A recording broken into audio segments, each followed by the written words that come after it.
우리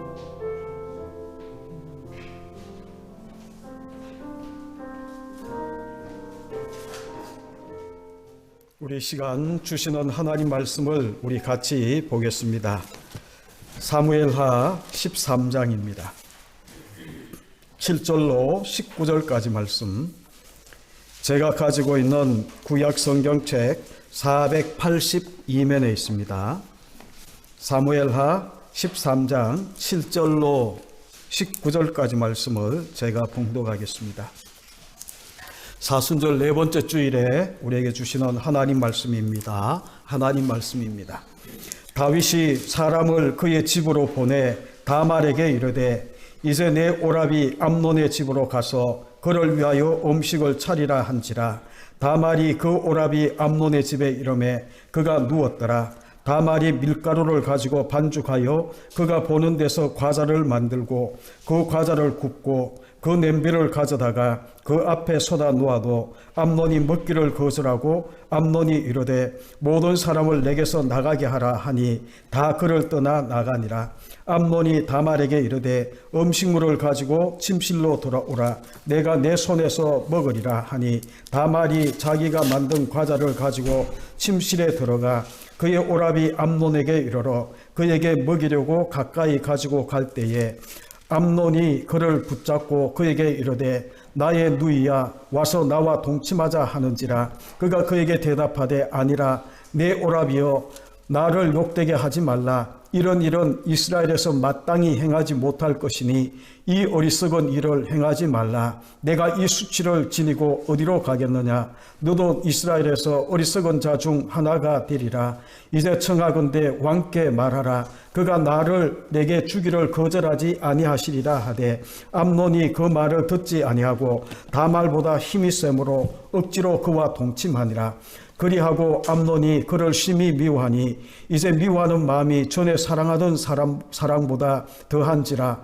암논이 그에게 이르되 일어나 가라 하니 다말이 그에게 이르되 옳지 아니하다. 나를 쫓아보내는 이 큰 악은 아까 내게 행한 그 악보다 더하다 하되 암논이 그를 듣지 아니하고 그가 부리는 종을 불러 이르되 이 계집을 내게서 이제 내보내고 곧 문빗장을 지르라 하니 암논의 하인이 그를 끌어내고 곧 문빗장을 지르니라. 다말이 채석옷을 입었으니 출가하지 아니한 공주는 이런 옷으로 단정하는 법이라.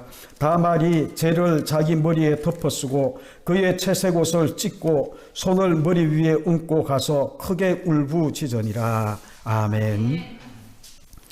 우리 오늘 읽어드린 이 말씀 가지고 암논의 그릇된 사랑이란 제목으로 함께 말씀을 나누려고 합니다. 원래 이 제목을 정하는데 고민이 많았어요. 왜냐하면 그 제목은 그 내용 전체를 담아야 하는데, 그래서 다윗의 집에 임한 재앙이라는 제목 가지고 먼저 제목을 정했다가 암논의 그릇된 사랑이라는 제목으로 제목을 바꿔서 함께 말씀을 나누게 되었습니다. 오늘은 우리 사순절 네 번째 주일을 우리가 지나고 있는데, 오늘 쯤은 많은 분들이 생각하기를 이제 같이 모여서 예배를 드릴 수 있을 거다라는 기대를 가지고 우리가 한 달 2월 23일입니까? 2일입니까? 그때부터 우리가 4주 동안 예배를 드리지를 못했어요. 그리고 오늘 이제 되면 우리가 예배를 드릴 수 있을 거다라는 생각을 했는데, 코로나 이 바이러스가 여전히 확산되는 그 가운데에 아직은 이런 모습 가운데 우리가 힘든 그런 모습으로 우리가 있어서 함께 모여서 예배를 드리지를 못합니다. 그래서 대구 기독교 총연합회라고 이 대기총이라고 줄여서 이야기를 하는데, 임원회에서 뭐라고 결정했는가 하면 진행되는 이 추이를 살펴보면서 이제 이 4월 12일 날 있을 부활절 연합예배 대구 스타디움에서 모여서 이 예배하는 2, 3만 명이 모여서 예배하는 그 예배를 취소하기로 했어요.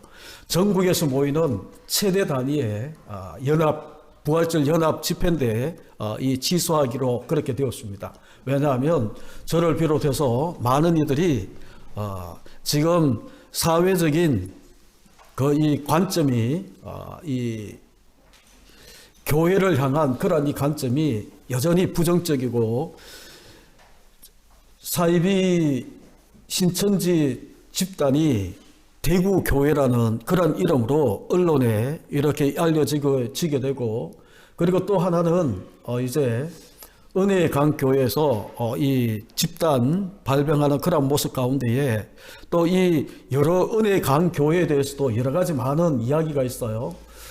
어제 이 어떤 분이 제게 이 보내온 글에 의하면 은혜의 강 교회도 이 건전한 정상적인 교회가 아니다라는 이야기도 들려지기도 합니다. 어쨌든 이런저런 많은 이 시각 가운데에 함께 모여서 예배하는 것이 사회적으로 이 교회가 감당해야 되는 공적인 기능에 역행하는 거다라는 그런 이 결정을 내리고, 부활절 연합 예배도 그리고 또 4월 4일까지 이제 이 예배를 교회에 모여서 예배를 드리지 않도록 그렇게 자제당부하는 이 담화문도 발표가 되었습니다. 그래서 우리 교회도 지금 힘들고 가정에서 예배 드리는 여러분들이 힘들고 어렵고, 그리고 또 예배에 집중하는 그런 모습도 교회에서 예배하는 것만큼 그렇게 되지 않을 줄 압니다. 여러 가지 많은 마음의 이 다짐을 가지고 함께 예배를 드린다 하더라도 예배에 집중하는 그런 모습은 없을 수 있지만, 어쨌든 여러분, 우리가 이 코로나 바이러스가 곧 끝난다라는 것은 여러분들이 믿잖아요. 그죠? 끝나요. 동굴과 터널의 차이는 뭔가 하면 터널은 끝이 있다라는, 그래서 끝이 있기 때문에 터널이라고 이야기를 해요. 동굴은 끝이 없어요. 그런데 어떤 글을 보니까 이 터널을 지날 때에 세 가지 규칙이 있는데, 먼저는 창문을 닫아야 하고, 그리고 두 번째는 뭔가 하면 라이트를 켜야 되고, 그리고 세 번째는 뭔가 하면 추월하거나 갓길로 달려서는 안 된다라는 세 가지 규칙이 터널을 지날 때에 우리가 지켜야 되는 그런 규칙이에요. 그런데 이 영적으로 우리가 이 깊은 코로나라는 이 터널을 우리가 지나고 있을 때에 똑같이 이 세 가지 규칙이 우리 가운데에 적용이 되어집니다. 여러분, 이 창문을 닫아야 된다라고 이야기할 때에, 우리가 생각할 때에 세상을 향한 창문은 우리가 닫고 하나님께만 마음을 집중해야 되는 겁니다. 세상에 해답이 없어요. 세상에 해답이 있는 것이 아니라 하나님 안에 해답이 있기 때문에, 여러분, 세상에 들려오는 모든 소식들은 우리를 불안하게 만들고 염려하게 만들고 또 가짜 뉴스나 이런 것들 때문에 우리 마음이 평안을 누리지 못하도록 그렇게 만들지만, 하나님께서 우리 가운데 주시고 있는 약속의 말씀은 그렇지가 않습니다. 그래서 여러분, 오늘 제가 시편 57편 1절로 3절 앞부분까지 제가 이 예배 기원의 말씀을 읽어드렸는데, 이 57편 1절 끝에 보게 되면 이 재앙을 우리가 지나가게 한다라고 이야기하는 하나님의 약속의 말씀이 있어요. 그래서 세상을 향해서는 여러분들이 창을 닫고 하나님을 향해서 우리의 마음의 문을 여는 것이 이 코로나 터널을 지나는 첫 번째 규칙이라면, 두 번째 규칙이 뭐였나요? 라이트를 켜야 되잖아요. 그런데 이 말씀의 빛, 우리가 이 영적인 터널을 지날 때에 우리가 지켜야 되는 두 번째 규칙이 뭔가 하면, 말씀의 빛을 쫓아 우리가 나아가야 돼요. 말씀이 우리 가운데 비추는 빛을 따라 우리가 나아가게 될 때에 우리는 영적 이 터널, 코로나라는 이 암흑의 터널을 우리가 잘 무사히 벗어날 수 있습니다. 그리고 세 번째가 뭐였나요? 추월하지도 않고 갓길로 달려가지 않는 거예요. 세 번째는 이 말씀을 우리가 빗대어서 이야기한다면, 다른 길로 빠지지 않고 하나님이 왜 이 시대에 나를 불러주셨나, 이걸 우리가 사명이라고 그래요. 사명은 하나님께 우리가 보냄을 받는 거거든요. 우연히 우리가 이 땅에 던져진 그런 존재, 무신론자 사르트가 이야기하는 것처럼 인간은 세상에 던져진 존재처럼, 우연히 던져진 존재처럼 그런 존재가 아니고, 하나님께서 우리를 사명을 가지고 세상 가운데 보냄받은 그런 존재가 바로 우리 자신들이라는 거예요. 그래서 우리가 갓길로 추월하거나 다른 길로 가는 것이 아니라 하나님이 내게 주신 이 사명의 길을 붙들고, 우리가 굳건한 비전을 우리가 붙들고 그 비전을 따라, 사명의 길을 따라 우리가 한 걸음 한 걸음 나아갈 때에 이 코로나 바이러스라는 이 터널이 긴 터널일지는 모르지만 이 터널이 반드시 끝이 난다라는 것을 여러분들이 기억하시고 믿음으로 하나님 약속의 말씀을 부여잡고 믿음으로 승리하는 저와 여러분 되시기를 간절히 주님의 이름으로 축원합니다. 신앙심 깊은 어느 여집사가 택시를 탔어요. 그런데 이 신앙심 깊은 이 여집사가 택시를 타고 나니까 이제 이 한참을 가는데 아무 말 없이 이렇게 가기가 그가니까 신앙심이 있으니까 전도의 열정이 끌어올랐어요. 그래서 이 기사님 보고 기사님 혹시 교회 다니세요? 라고 그렇게 물었더니 이 기사분이 화가 난 듯 통명하게 대답하기를 교회요? 예전에는 몇 번 가봤는데 저랑은 안 맞는 것 같아요. 그러면서 하는 이야기가 교회에 나온 사람들은 잘 차려입고 걱정거심 없어 보이는 사람들은 저랑은 다른 세계 사는 것 같기도 하고 또 자기에게 너무 잘해주려고 하는 그런 이 모습이 윗선으로 보이기도 하고 또 사람들은 자기 주변에 있는 사람들이 하는 말이 교회에 다니는 사람들이 더 사기를 잘 치고 이기적인 사람들이 훨씬 더 많다라는 이야기를 많이 듣는데 자기가 봐도 이 뉴스글에 나오는 사람들을 보면 교회 다니는 사람들이 사기도 잘 치고 그리고 이 범죄에 연루되어 있는 그러한 기사가 뜨는 이런 모습 때문에 자기는 요즘은 교회를 안 나갑니다 라고 그렇게 이야기를 했어요. 그러니까 이 여집사님이 그 이야기를 듣고 난 다음에 뭐라고 이야기를 하는가 하면 그랬군요.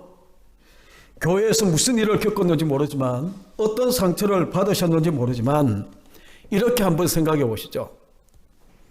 교회는 세상의 죄를 씻어내기 위해서 가는 목욕탕과 같은 곳이다라고 그렇게 한번 생각해 보십시오. 그러면서 하는 이야기가 기사님이 목욕탕에 들어갔는데 다양한 모습의 사람들이 있잖아요.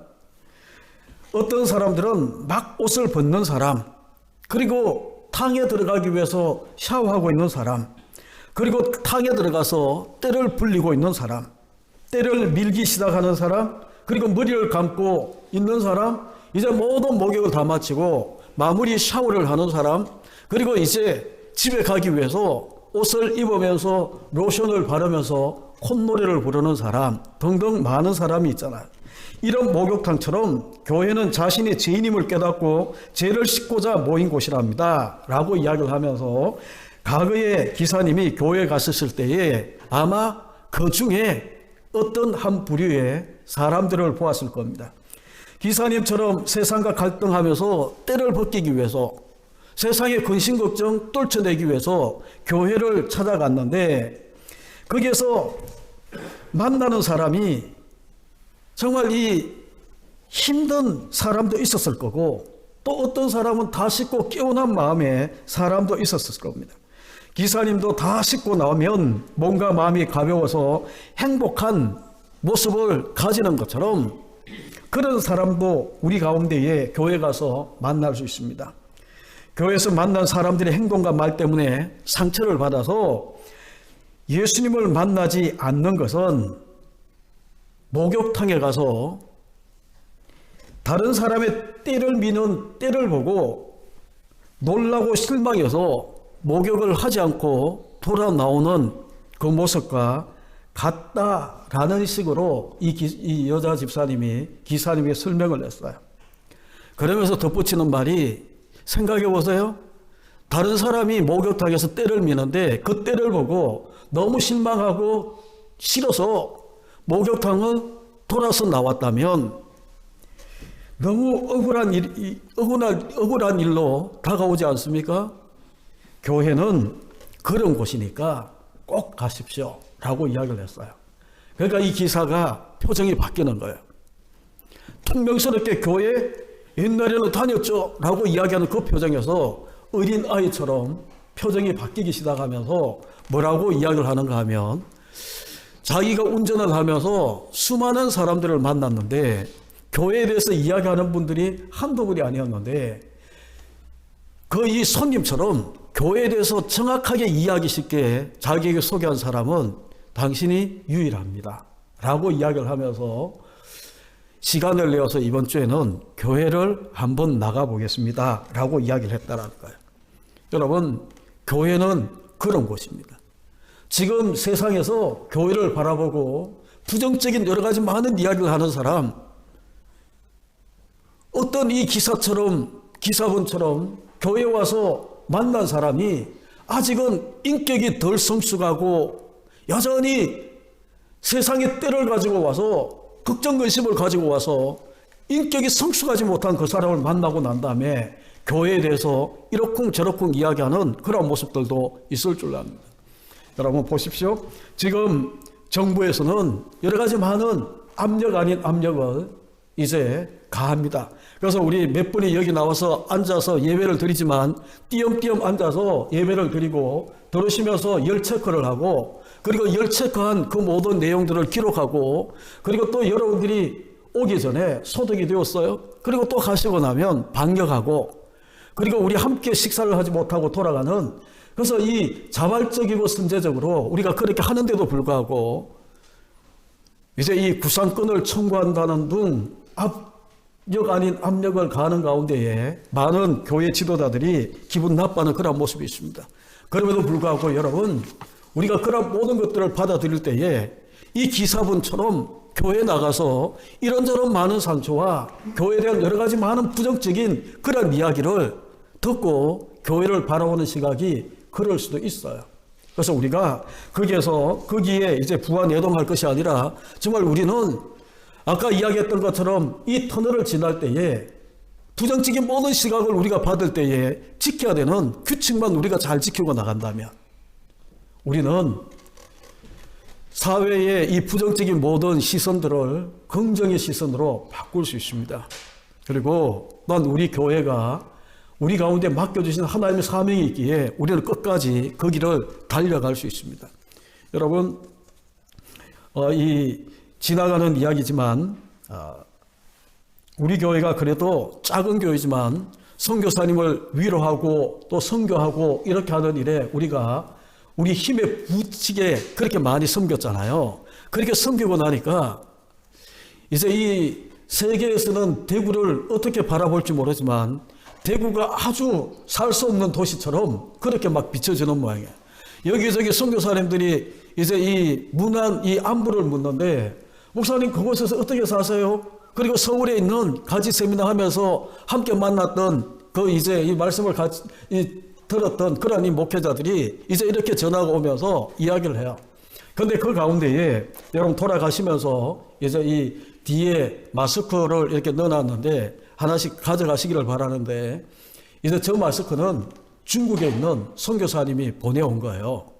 그래서 이제 이 중국은 자기들 그 이제 어느 정도 안정이 되어 가니까 이제 한국이 특히 대구 경북 지역이 힘든 그런 모습을 보고 이 보내온 거예요. 그리고 또 지난번 제가 필리핀 갔을 때에 이제 이 선교사님이 제가 이제 이 하나 3,000원씩 주고 한 30장을 사가 갔어요. 그리고 이 손 세정하는 거 하고 이렇게 해서 한 10몇만 원치 이렇게 사갔는데 이제 이 주고 나니까 오히려 대구가 이제 신천지 31번 확진자가 나오면서 난리가 났잖아요. 그러면서 이제 그 이 선교사님이 어떻게 뉴스를 보셨는지 목사님 대구 가면 마스크 사기가 힘들대요 하면서 그 이제 일전에 따가이 그 화산이 폭발해서 이제 한국에서 한인회나 선교사님들에게 이렇게 마스크를 많이 주신 모양이에요. 그때 이제 쓰고 난 다음에 남은 이제 이 50개 들어있는 박스가 이렇게 있는데 돌아올 때 이 저를 주시더만요. 그래서 이렇게 저렇게 이제 이 받는 그런 모습 가운데에 사람은 혼자 사는 게 아니에요. 교회가 혼자 존재하는 게 아니에요. 우리가 조그만 여력이 있을 때에 그렇게 우리가 선교에 대해서 그렇게 기도하고 선교사님들 위로하고 막 그렇게 했더니 이제 저는 모르겠어요. 대구에 있으면서 집과 교회에 왔다 갔다 하니까 뭐 사람도 안 만나고 그리고 요즘 이제 제가 책도 더 많이 보는 시간이 있고 그렇게 되니까 저는 이제 좋은 것 같아요. 이제 맛있는 식당에 가서 밥 못 먹고 이런 거는 이제 조금 불편한 부분이 있지만 이제 앉아서 기도하고 책 읽고 그리고 또 이제 유도순 목사님 옛날에 이 강의했던 동영상 들으면서 다시 정리하고 이렇게 하니까 좋은데 이제 이 바깥에서 대구 경북을 보는 그런 시선은 그렇지가 않은 것 같아요. 완전 이 죽음의 땅에 존재하는 사람인 것처럼, 그러니까 여러분 세상은 그렇게 우리를 바라봐요. 그런데 이렇게 이제 이 설교가 나면 설교가 굉장히 길어질 텐데, 이 암론의 이 그릇된 사랑에 대해서 이야기하지 못하는데, 여러분 한번 생각해 보십시오. 사랑은 내 기준에서 베푸는 것이 사랑이 아니고, 참된 사랑은 상대방의 필요를 채워줄 때에 참된 사랑이 되는 거예요. 여러분 아이를 키울 때에 아이가 이제 이 밖에 나가서 막 놀다가 상처를 입으면 성숙한 정상적인 그 부모 같으면 아이를 혼내지 않습니다. 그 상처를 다 닦아주고 치유해주고, 그리고 어디 다치지 않았냐? 얼마나 아프냐? 위로하고, 그렇게 하는 게 성숙한 부모의 진짜 자식을 사랑하는 그런 모습이에요. 비난하지 않아요. 잘못을 따지지 않아요. 그런데 지금 예국자다라고 이야기하는 많은 사람들이, 이제 나라를 다 사랑하는 정치인들이 이제 이런저런 많은 이야기 가운데에 대한민국이 상처를 입었어요. 코로나 때문에 상처를 입었어요. 그리고 난 다음에 비난할 것이 아니고 잘못을 따질 것이 아니라 상처를 치유하는 것이 진짜 나라를 사랑하고 진짜 사랑이 있는 사람의 모습이라는 거예요. 근데 성숙하지 못한 부모처럼 왜 그렇게 조심하라고 했는데 왜 그렇게 해서 그렇게 이 책망하고 꾸질하고 그러면서 상처 치유가 더뎌진다면, 여러분 이 자녀를 향한 사랑이 온전한 성숙한 그런 모습은 될 수 없는 것 아니에요? 그래서 우리가 이런저런 여러 많은 시각들이 우리 가운데 들려지고, 또 요즘은 대한민국처럼 IT가 이 발전한 데가 없기 때문에 온갖 가지 많은 지식과 온갖 가지 많은 정보가 우리 가운데 흘러 넘쳐나요. 헷갈려요. 그럴 때에 아까 이야기했던 것처럼 말씀의 빛이, 하나님 말씀의 빛이 우리를 인도하게 만드셔야 돼요. 여러분 세상에는 세 가지 종류의 사람들이 있습니다. 세상을 살아가는데 세 가지 종류의 사람이 있어요. 어떤 사람은 자기 본능에 의해서 사는 사람입니다. 이런 사람들은 우리가 성경에서 육신에 속한 사람이다, 정욕적인 삶을 산다라고 그렇게 표현을 해요. 그리고 또 어떤 사람은 있죠, 자기 필요에 따라 살아가는 사람입니다.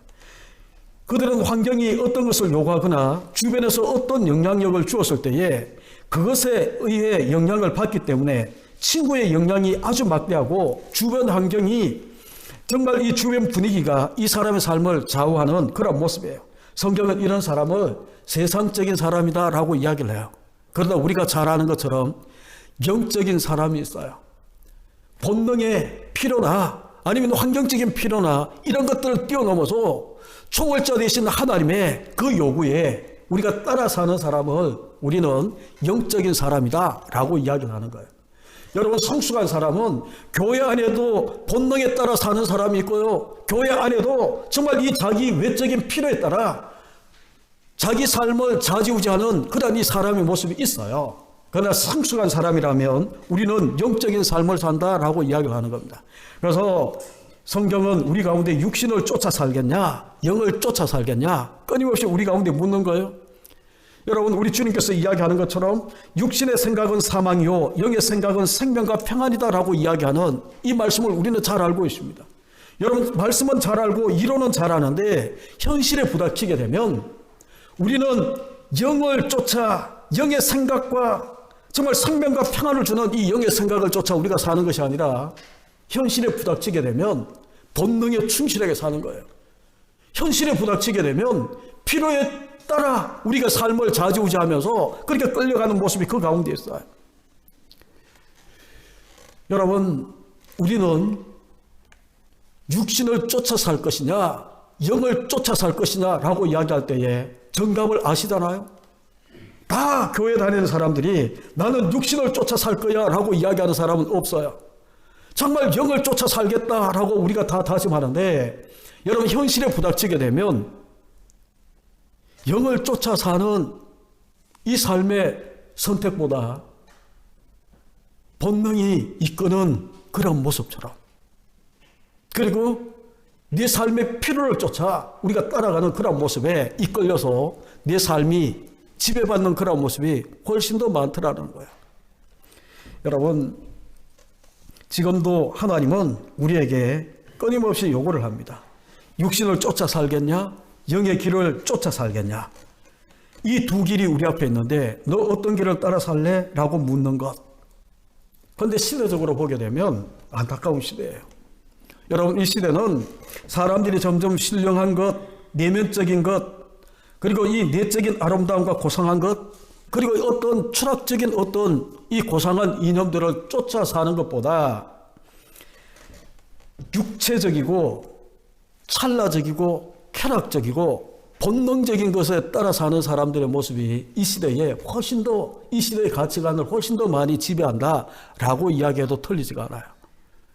여러분들이 다음 세대에 우리 청소년들, 우리 청년들, 지금 코로나19 때문에 힘들어하는 이런 모습 가운데에 다 사회적인 거리 두고 막 이렇게 하는데, 여러분, 나이트클럽 문을 열었다라고 이야기할 때에 수많은 청년들이 거기에 줄을 서고 거기에 들어가기 위해서, 그리고 그 모습을 보게 되면 이해가 되지 않잖아요. 그래서 기성세대가 다음 세대 우리 청년들을, 청소년들을 우리가 생각할 때에 염려하는 부분들이 굉장히 많습니다. 왜 그럴까? 여러분, 가장 큰 문제는 뭔가 하면 우리 청소년들 다음 세대의 의식과 가치관이 바뀌어 버렸어요. 예를 들면 이런 거예요. 여러분들이 옛날에 힘들게 막 일을 하게 되면 미래를 생각하면서 저축을 하고, 그리고 이 돈을 아껴 쓰면서 미래에 대한 계획이 있었어요. 근데 요즘 젊은 세대들은 그렇지가 않습니다. 이제는 돈은 없는 돈도, 돈이 없다면 없는 돈을 빌려서 자기 육체의 쾌락이나 이 찰나적인 그런 모습 가운데에 많은 것들을 쓰는 그런 모습들이 그 가운데 있어요. 여러분, 다 그렇지는 않지만 우리 교회 학생들은 그렇지 않죠. 그런데 이 지금 시대가 그런 시대로 바뀌어지고 있더라라고 이야기를 하는 거예요. 그래서 기성세대가 우리는 허리띠 졸라매고 먹을 건 먹지 않고 정말 아껴가면서 저축하면서 미래 삶을 위해서 이렇게 준비하고 와서 이만큼 대한민국을 이만큼 만들었는데, 지금 세대는 보니까 그렇지가 않는 거예요. 펑펑 쓰는 거예요. 자기 쾌락과 재미를 위해서는 아낌없이 막 쓰는 거예요. 미래에 대한 계획이 없는 것처럼 그렇게 보여져요. 그런데 우리 청년들이나 다음 세대의 이야기를 들어보게 되면 자기들 나름대로 또 미래에 대한 계획이 있는 듯 이야기를 해요. 그럼에도 불구하고 가치관은 여러분들이, 저와 여러분들이 살아왔던 그 가치관하고는 많이 달라져 버린 그런 모습인 겁니다. 그래서 이 시대는 육체적인 그런 이 쾌락을 추구하는 시대가 되어버렸기 때문에 성적인 문란이나 성적인 타락이 넘쳐나는 시대가 오늘 이 시대다라고 이야기가 틀리지가 않아요. 여러분, 우리가 살고 있는 이 시대에 여러분이 잘 분석해서 가만히 보게 되면 교회가 나아가고 있는 길, 그리고 교회 하나님께서 우리 가운데 주신 이 진리의 가치관들이 세상 가운데 도저히 접목하기 힘든 그런 이 시대의 토양이 우리가 이 교회 밖을 나가게 되면 만나게 되는 그런 토양이라는 거예요. 그래서 우리 자녀들은 여러분 학교 가서 우리 자녀들이 공부를 하지만 그 학교에서 그래 정말 예수 그리스도의 교회에서 배운 이 진리의 말씀을 외치고 예수 그리스도 우리의 구원자다, 정말 하나님 말씀을 쫓아야 된다라고 외치는 그런 모습은 왕따 당할 수밖에 없는 그런 환경 가운데에 우리 자녀들과 학교에 가서 지나는 거예요. 우리 주님이 제자들을 파송하면서 정말 이 세상 가운데 보내면서 하신 이야기가 뱀같이 지혜롭고 비둘기같이 순결하기를 원하는 것처럼 정말 우리 자녀들을 이 세상 가운데 보내면서 똑같이 우리가 그런 염려하며 기대하며 기도하며 보내야 되는 그런 모습의 시대가 지금 우리가 살고 있는 이 시대라는 거예요. 그래서 시대가 그러하게 바뀌니까 여러분, 성을 매개로 해서 사업이 번창을 하는 겁니다. 쾌락적인 모든 것들이 정말 이 본능의 자극적인 그런 것들이 넘쳐나야 여러분 시대가 돈을 벌고, 그래서 그 유혹을 떨쳐내지 못하는 그 이 장사꾼들이 많다라는 것을 우리가 보게 되는 겁니다. 그런데 성경을 보시게 되면 이 시대만 그랬을까? 성경 시대는 그렇지 않았을까? 아니에요. 성경도 똑같이 여러분 우리가 잘 알고 있는 창세기 19장에 보게 되면 소돔 고모라 성이 멸망하는 그 장면이 나오는데 소돔 고모라 성 동성애 소돔이라고 이야기하는 것은 동성애적인 그런 의미거든요. 그런데 이 소돔 성은 이미 수천 년 전에 존재했던 이 소돔 성이 동성애하고 있는 그런 도시. 그래서 로마서 1장에 보게 되면 남자가 남자로 부끄러움을 행함으로 말미암아 그게 합당한 봉을 주셨다라고 이야기하는 사도 바울의 외침도 거기에 있는 거예요. 그러면 여러분 시대마다 그런 것들이 다 있었어요. 그러면 우리가 사회 전반의 분위기가 자꾸 이런 쪽으로 흘러가고 그리고 그렇게 이 사회의 가치관이 지배를 한다면 우리는 어떻게 살아야 될까? 다윗이죠. 우리가 이 사무엘하 11장에서 본 것처럼 이 간음죄로 무너지고 있는 그런 모습이 보이지만 다윗이 시편 119편 37절에 가게 되면 이렇게 하나님 앞에 간구합니다. 시편 119편 37절에서 내 눈을 돌이켜 헛하는 것을 보지 말게 하시고 주의 도에 나를 소성케 하소서. 내 눈을 돌이켜 헛하는 것을 보지 말게. 다시 이야기하면 이런 모든 세속의 문화 속에 음란의 문화 속에서부터 나의 눈을 보호해달라라고 하나님께 기도하는 거예요. 여러분 우리 눈을 지켜달라고 기도하셔야 됩니다. 정말 이런 모든 것들로부터 우리가 지킴을 받아야 되고 욥기 31장 1절에 보게 되면 욥은 이렇게 고백합니다. 내가 내 눈과 언약을 세웠나니 어찌 처녀에게 주목하랴 라고 이야기를 해요. 여러분 내가 내 눈과 언약을 세웠다. 그래서 이 주변에 있는 어떤 처녀를 바라보고 음란을 품지 않았다라고 이야기를 하는 거예요. 욥은 자기 눈과 약속을 맺었다라고 이야기를 하는 겁니다. 안목의 정욕이 그리고 이 세상의 유혹이 우리를 자꾸 이끌어가는 그런 모습이다 할지라도 다윗과 같은 사람, 욥과 같은 사람은 자기 눈을 허탄한 것을 보지 말게 하나님 내 눈을 지켜달라고 그리고 욥 같은 사람은 내가 내 눈과 언약을 세워서 다른 어떤 그런 것에 내 눈이 넘어지지 않도록 그렇게 기도하고 있는 모습도 우리 가운데 보이는 겁니다. 그래서 여러분 이런 것을 우리가 자꾸 쫓아가다 보게 되면 하나님과의 교통이 막힐 수밖에 없는 거예요. 하나님과의 교통이 막히게 되면 여러분 우리의 신앙의 성숙이라는 것은 정체되고 퇴보될 수밖에 없는 그런 모습이 되는 거예요. 교회를 수십 년 다녔다? 아니에요. 교회에서 어떤 직분을 가졌다? 아니에요. 정말 우리가 하나님과 교통이 날마다 이루어지고 정말 하나님과 교통하는 모습이 우리 가운데 없다. 그럼 여러분 우리 가운데 성숙이 주님을 닮아가고 하나님의 형상을 회복해서 하나님을 닮아가는 그런 모습은 우리 가운데에 점점 희박해지는 거예요. 여러분 눈만 그렇습니까? 우리의 귀는요. 우리의 입은요. 정말 우리가 가지고 있는 모든 이 감각은 다 눈을 지켜달라 눈에 이 언약을 맺었다라고 이야기하는 그런 모습처럼 우리 입술도 그래야 되거든요. 여러분 보십시오. 우리 입술이 민수기 14장에 나오는 12명의 정탐꾼 가운데에 갈렙과 여호수아 말고 10명의 정탐꾼은 보는 대로 이야기를 하는 거예요. 하나님의 약속이나 하나님 말씀에 대한 그러한 하나님 언약에 대한 어떠한 것도 없이 자기 눈이 본 대로 육체적인 눈이 본 대로 그렇게 이야기하는 가운데에 죽게 되었다는 거죠. 그들 앞에 서게 되면 우리는 메뚜기 같아서 우리는 죽게 되었다. 그래서 온 백성이 울고불고 정말 이 지도자 세워서 다시 애굽으로 돌아가자 외치고 있는 그런 모습을 우리가 민수기 14장에서 보잖아요.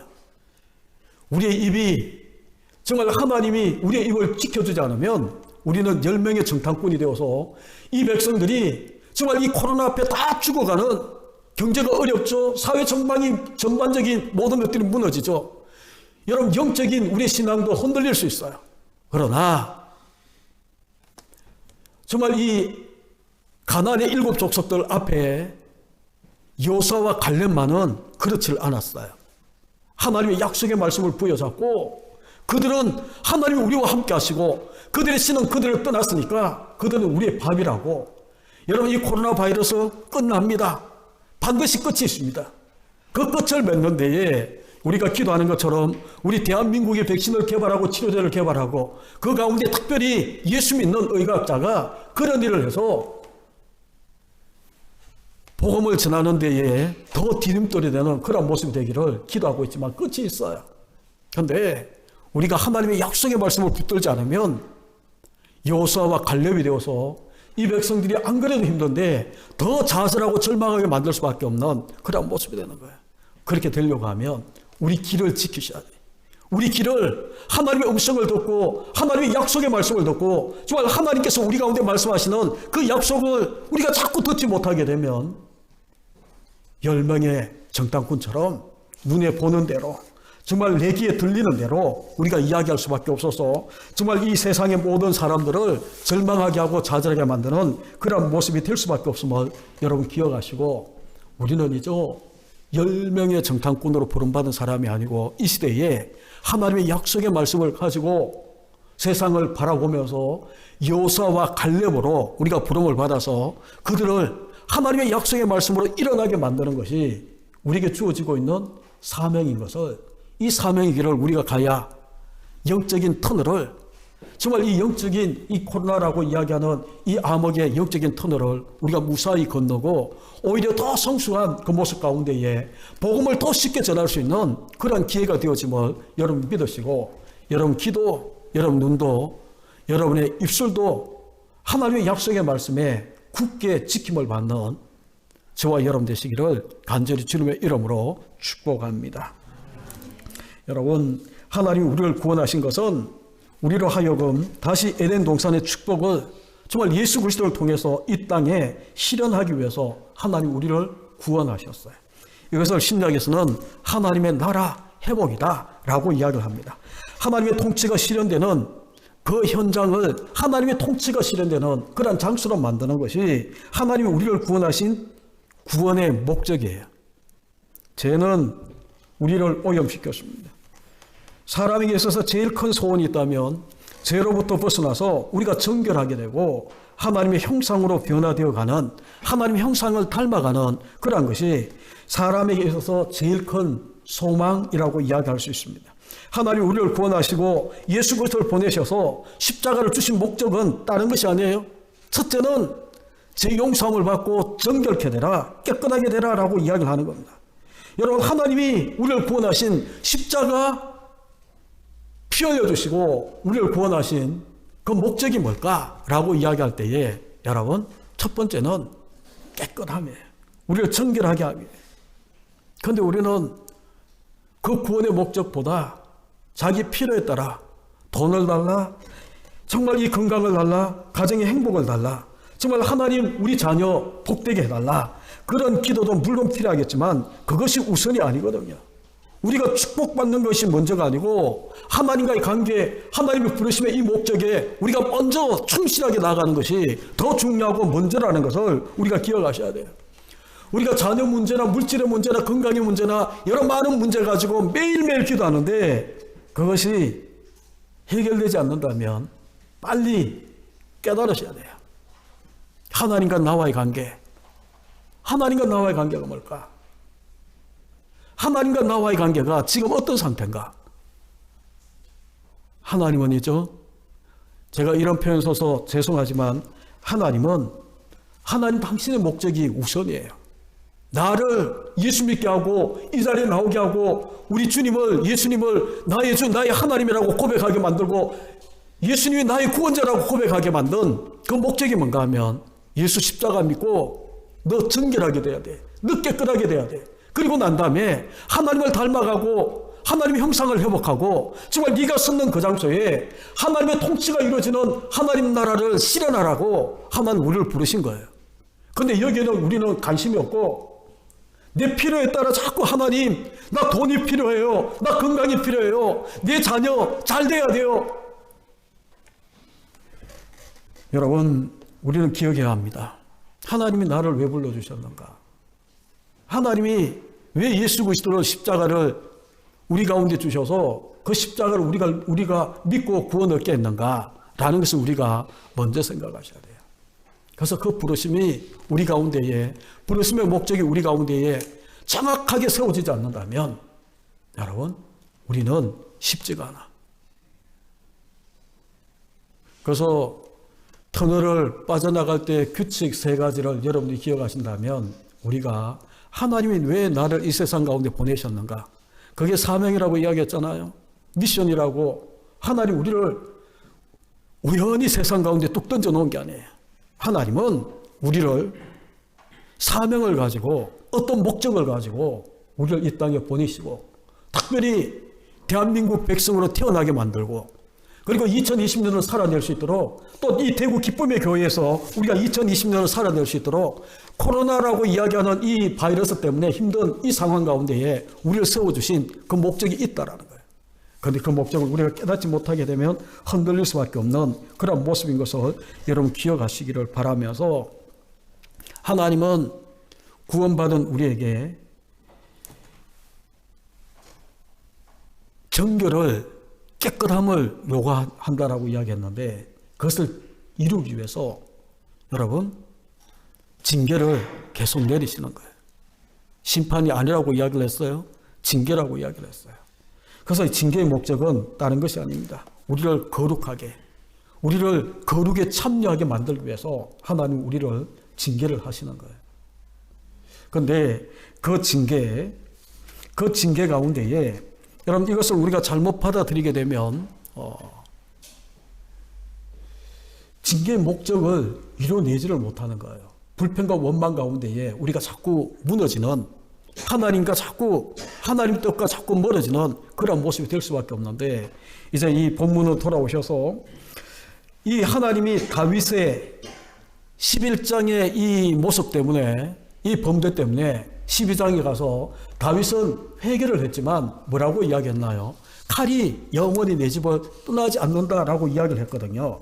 그래서 칼이 영원히 떠나지 않는 그 모습 가운데에 오늘 우리가 보게 되면 다윗의 집에 임하는 그 재앙의 모습을 우리가 보게 되는데, 첫 번째 모습이 뭔가 하면 암논이 장자거든요. 다윗의 장자예요. 그런데 이 장자인 암논이 그릇된 사랑의 모습 때문에 이 다윗의 집에 영원히 칼이 떠나지 않는다라고 이야기하는 이 모습이 이 가정에 임하는 빌미를 제공하는 거예요.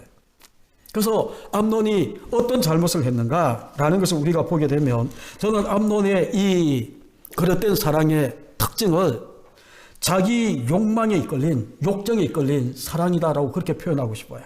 여러분 거기 한번 보십시오. 우리가 읽어드린 그 말씀에 보게 되면, 우리가 읽지는 않았지만 2절을 보십시오. 2절에 그는 처녀이므로 이복 동생 다말을 이야기를 합니다. 1절에 보게 되면 다말, 그런데 이 다말, 이복 동생 다말, 그는 처녀였어요. 어찌할 수 없는 줄을 알고 암논이 그의 누이 다말 때문에 울하라고 이야기합니다. 울하가 생겼어요. 여러분, 이 울하라고 이야기하는 것은 마음의 병이 났다라는 거거든요. 이 암논의 이 마음에 불이 붙고 있는 겁니다. 그런데 이 불이 어떤 불인가 하면 거룩한 불이 아니에요. 정말 하나님의 백성이고 하나님의 성도라면, 약속을 받은 하나님의 자녀라면 우리 속에 불이 일어나면 거룩한 불이 일어나야 돼. 그런데 이 거룩한 불이 아니고 암논은 울하라고 이야기하는 이 불이 붙는데, 야고보서 3장 6절에 보게 되면 이렇게 이야기를 해요. 온몸을 더럽히고 삶의 바퀴를 불사르나니 그 사라는 것이 지옥불에서 나느니라 한 그 불. 여러분, 온몸을 더럽히는 불, 삶의 바퀴를 불사르는 그 불, 정말 지옥불에서 나는 그 불이 지금 이 암논의 마음속에 이복 동생 다말을 바라보고 끓어오르는 그 욕정이 바로 그런 모습이다라는 것을 우리 가운데 보여주는 겁니다. 그래서 15절로 17절을 우리가 읽어보게 되면 그 이 욕정의 이 순간이 지나가고 난 다음에 매몰차게 이 이복 동생 다말을 차버리는 거예요. 쫓아내는 거예요. 여러분, 사랑이라는 것은 아까도 이야기했던 것처럼 사랑은 이런 게 아니거든요. 사랑은 이죠. 정말 제가 이런 표현을 써서 어떨지 모르지만, 사랑은 그래도 낭만이 있어야 되잖아요. 사랑은 그래도 약속이 있어야 되고, 정말 하나님 사랑이라고 이야기하면 희생적인, 자기를 희생하는 어떤 모습 가운데에 상대를 높이고 부둥켜 안는 그런 모습이 있어야 진짜 사랑이라고 이야기할 수 있는데, 그런데 이 지금 암논이 펼치고 있는 이 사랑은 전혀 그렇지를 못한 그러한 이 것인 것을 우리가 보게 되는 겁니다. 그래서 여러분 많은 심리학자가 그렇게 이야기를 해요. 성폭행을 하게 되면 반드시 심리적으로 이런 마음이 생긴대요. 심한 좌절감, 그리고 상대를 향한 거부감, 그리고 죄책감이 오히려 피해를 주고도 그를 미워하는 그런 모습으로 이끌어진다라고 이야기를 해요. 지금 암논이 다말을 향해서 정말 이 욕정을 풀기 전까지는 그렇게 연애하고 사모하고 그렇게 끌어오르는 그 욕정을 가지고 불타오르는 그 마음은 온데간데 없어지고 쫓아내는 거예요. 매몰차게 외면하고 거부하는 그런 모습이 그 가운데 있는 거예요. 그런데 여러분 보십시오. 이 다말이 이제 채석옷을 찢어버리고 정말 울면서 도피했는데 오빠 압살롬의 집으로 도피를 했어요. 성경에 다말의 나중에 생애가 기록되어 있지 않습니다. 그런데 이 다말이 이후의 삶이 기록되지 않는 이런 모습을 우리가 보게 되면 우리가 짐작할 수 있어요. 평생 이런 상처를 부둥켜 안고 그는 그렇게 실족해서 살다가 그렇게 갔을 것이다 라고 생각을 하는 겁니다. 여러분, 성경은 얼마나 재밌는 줄 아십니까? 성경의 예민함이라고 하는 것은 우리가 짐작할 수 있어요.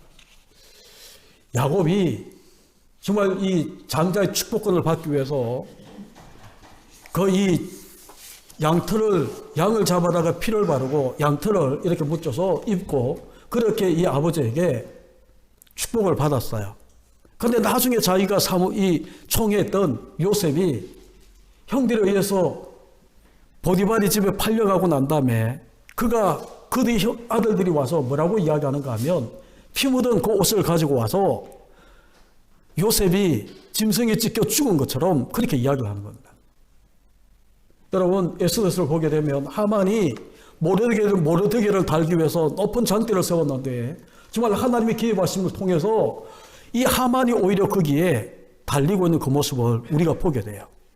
여러분, 성경의 예민함이라고 이야기하는 것은 다윗과 암논의 모습을 여러분 가만히 한번 보십시오.